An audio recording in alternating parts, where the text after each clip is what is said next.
Ayan, so multi-cab ito mga kabrom-brom, no? So ito yung content natin itong araw tungkol sa mga nagtatanong kung saan daw matatagpuan yung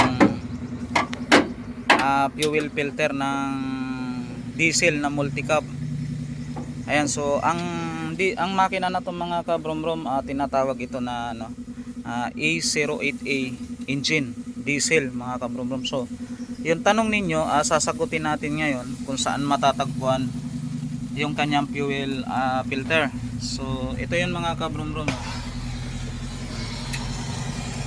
ito yung kanyang fuel filter. So nakatornilyo siya ng dalawa dyan sa chassis.